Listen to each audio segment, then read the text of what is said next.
Well, Steve White, Steve Arts 89. Well, some very good and interesting news I'm very, very happy about.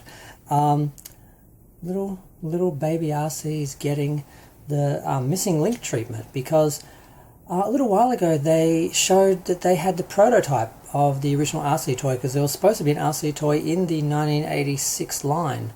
That was the post-movie line that had Blur and Carlton and Galvatron and Ultra Magnus and all those movie characters and third season characters.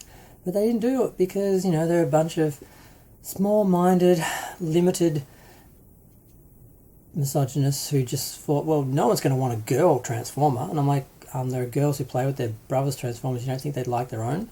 But, yeah. So we never got an Arcee. I didn't even know it got to prototype stage. I didn't even think they would have even gone that far. So I was actually a little bit surprised that they actually did a working prototype that looked interesting. The prototype is in orange and pink. I'm guessing the final version would have been pink and white, like the actual toy, and the actual character in the movie. But that's apparently the prototype that they were working with, and it looks pretty good. I mean, she's a bit thick. She's got some curves, but I guess that's how you tell her from the other robot boys. Yeah, it looks awesome, and they're not. And I heard that they're going to actually make this, so you're going to finally be able to get your own Arcee G1 character.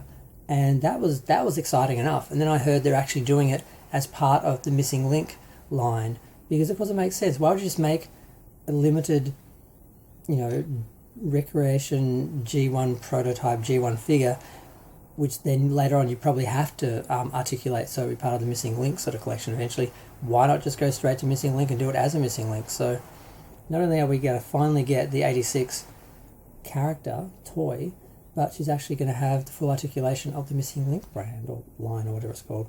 So I'm pretty excited about that because obviously there was no Arcee toy. I found a really crappy little Arcee toy years ago and I bought it and I was like, wow, I've got an Arcee toy. It was absolute crap, but I didn't realise. And then later on I saw the one of the War for Cybertron ones and I'm like, you know what? I think I could buy that and put that right next to my Cup and Blur from the 86 line and it would just look like she was one of them. I just felt like, you know what, it's that's going to work, so I got her. And then I saw Cup and Blur on sale for like $20. I'm like, maybe it wouldn't be cool to have Cup, Blur and Arcee, maybe just the main character, and that's how that started. So she did it. She was the gateway toy to my War for Cybertron characters, and basically just wanting to have modern versions of all the original Transformers characters, which mostly are from the War for Cybertron lines, but also the 86 Studio Series 86. A lot of them are just recoloured War for Cybertron ones anyway. But I just got my Optimus, as you can see. I got the cartoon coloured ones without the tractor trailer when they first came out, but I was like, no, you're not having both. You have to pick. You either have the toy coloured ones with the tractor trailer when you've already got a bunch of tractor trailers left over, or you get the animated one without the tractor trailer that's got the different colours. It's the most different. It's got the articulation and the different paint. So I got that thinking it was the best sort of value for money. And then I kept looking at those moulded plastic parts on the arms and his knees that aren't painted and the feet that are painted grey, and I'm like, I want the painted detail. It's like I just kept looking at it, and then I noticed recently that the figure had dropped about $50. I'm like, oh. And then I managed to get a $20 discount. I'm like, ooh. And then I'm like, I think I can, that person's got to make an offer. I think I can get $10 off that. So I got it for about $70 less than what I would have paid for it had I bought it back in April when the first two came out. So I'm glad I waited. I really, really wanted it. I appreciate that I have it more because I had to wait for it. And I saved money, so that paid for a whole nother figure. So that the patience actually paid off. So I'm just really excited now because, like I said, I bought Arcee to go with the original 86 figures, and then I ended up buying all the War for Cybertron figures anyway, and modern figures. And it's like, I've got Arcee in that line, but I still don't have an Arcee to go with my G1 collection. And then they announced that one. I'm like, yes.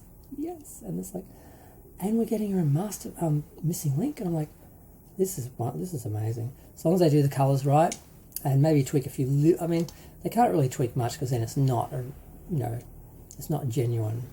But apparently they're doing 2 versions of it, so maybe they'll do one with a little bit of more modern detailing that, and another one that's exactly as the prototype was, but with the correct colours, because they wouldn't have used those colours in the actual release. But I'm going to go. Feel free to share, like, comment, subscribe. Let me know what you think of the new missing link Arcee. I just wonder how long we have to wait, because I just got the 2 Bumblebee and Cliffjumper, and I have no idea when they're doing Sunstreaker, who's the next one. But it's going to take a long time to get through them. But I really only need some of the main characters, like Prowl and Jazz and Hound and Optimus and Bumblebee and that. If I don't have all of them, it'll be okay, because you can easily put them in with your G1 collection and they blend in. It's not like the difference between like Cybertron figures and G1 figures or anything like that. So I'm good. I just want the main ones.